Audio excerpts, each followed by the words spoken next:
All we need to do now is to fit the shocks. The shocks. Where the hell are the shocks? Hey everyone, it's Sam and Marcello from Allen Motorsport Engineering. Matt's asked us to come down and do these shocks for the Formula Ford restoration project. Just to let you know a bit about ourselves. Marcello and myself have been working in motorsport for a bit over 10 years. Worked our way up from go-karting. Now I race a E36 BMW and Marcello last year raced a Formula Ford. So we've been around the industry a long time.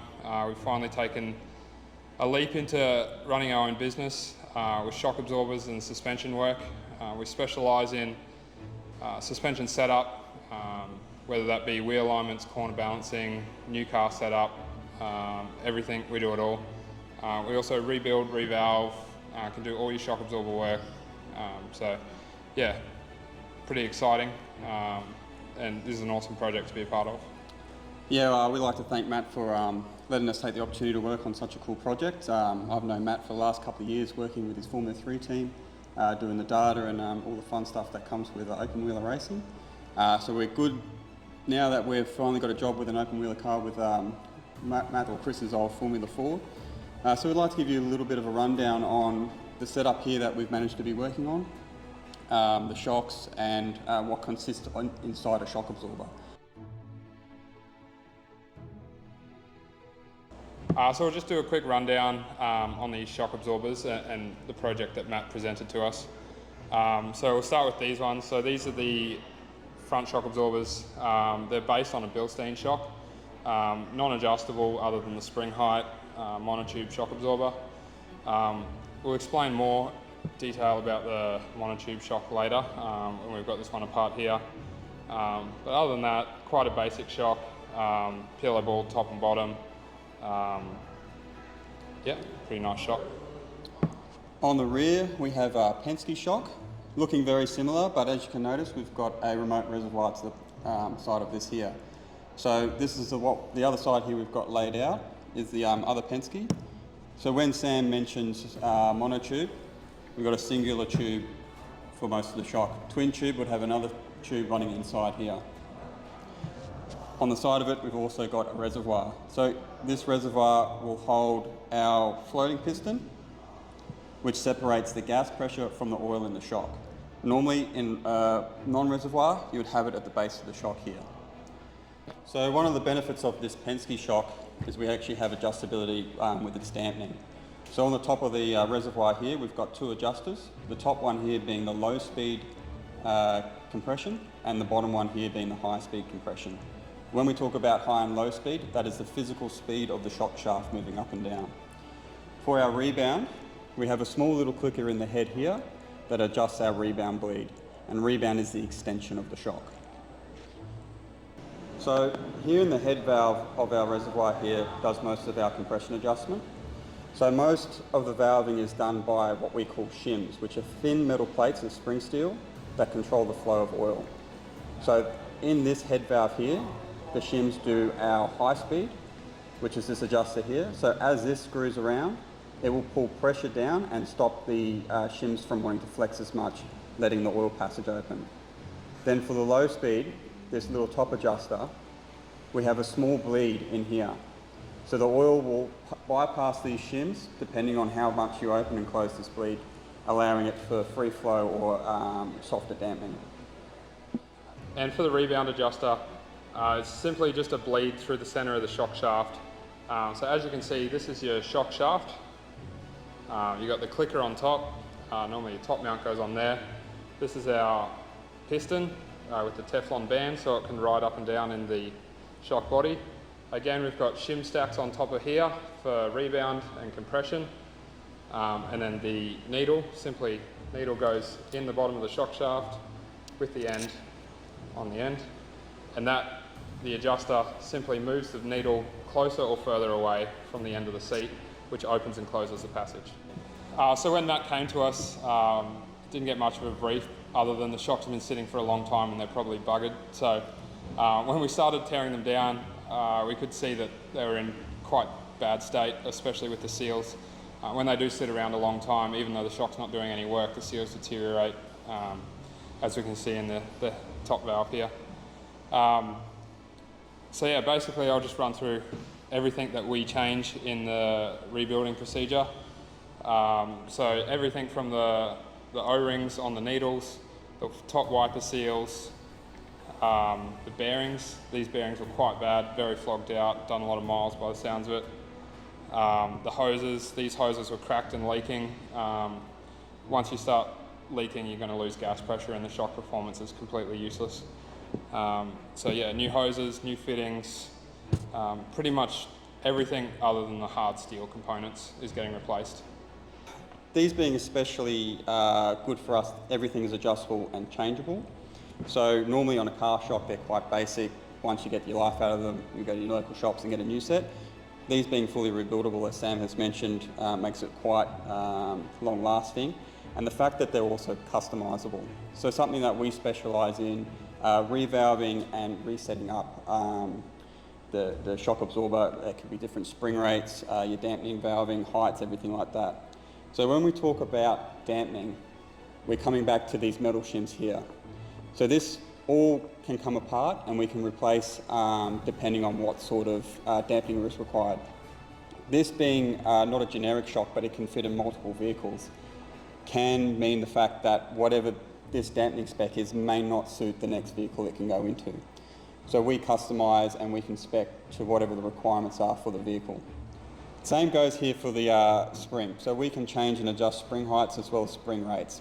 These here are a 10 kilo spring or 550 pound spring, and we can fit different types depending on what is required down at the track. So our valving is done by using shims on top of our piston here, which block the ports of flow. Once there's enough pressure behind our shims, they will want to open, releasing oil flow. We can control the amount of oil flowing through here with the decision on what shims we put into the stack. Our head valve is very similar to the piston on the shaft. Although it's not a moving piston, it's still a series of ports and shims that controls the flow of oil through the valve, which determines the dampening spec. Wow, that's all super interesting. But what's next? Assembly?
So at AME we can pretty much work on any shock absorber, whether that's a twin tube shock absorber for a street car, all the way up to this top end monotube stuff for race cars.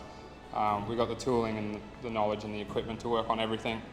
So if you need any rebuilds, revalves, changes, setup advice, don't be afraid to get in contact. We had quite a big 2023 and worked with a lot of good drivers. Really happy to have helped them learn, grow. A lot of them have shaved a good couple of seconds off their lap times, as well as improve their knowledge on vehicle dynamics, setup, and what this little stuff inside that you don't see, how it works, and get a better understanding on how their car's actually handling and how they can improve. So hopefully in 2024 we get a couple more drivers come on board. I say we love teaching, love learning ourselves, happy to work with someone through all the processes, and just build into a community that is going to be good racing with and just enjoy the ride. The guys have done an absolutely amazing job with the shocks, and not only on the mechanical side of it and getting them working correctly, but also on the aesthetics. To bring these back up from how they were is an achievement in itself. Big shout out to Shane from Wheeltech for taking care of the powder coat to get the springs all one colour and looking beautiful, but the boys at AME have really excelled. New hoses, new seals, new everything, and then dynoed. So we've got a graph for each shock. We know exactly how they performed. And something I found a little bit interesting, the boys were telling me off camera that the Bilstein shockies, as much as they've got the same oil in them and the same parts, they actually dynoed different, and they had to adjust the gas pressure to get them to behave the same on the dyno. So dyno graphs are the same, but the actual shocks themselves have got slightly different characteristics, which unless you had your shockies dyno, you would never know. So definitely well worth the effort. If you want to get in touch with the boys at AME, links in the description. There's a link to their Facebook page. You can reach out, send them a message and have a chat to them. They will be more than happy to help you with any of your questions, set up information. Don't ask for too much for free. You have to pay for something eventually. So definitely worth talking to these guys. They've got a lot of experience. I trust them with my own cars. So you should definitely give them a shot too. But now that that's done, see you on the next video.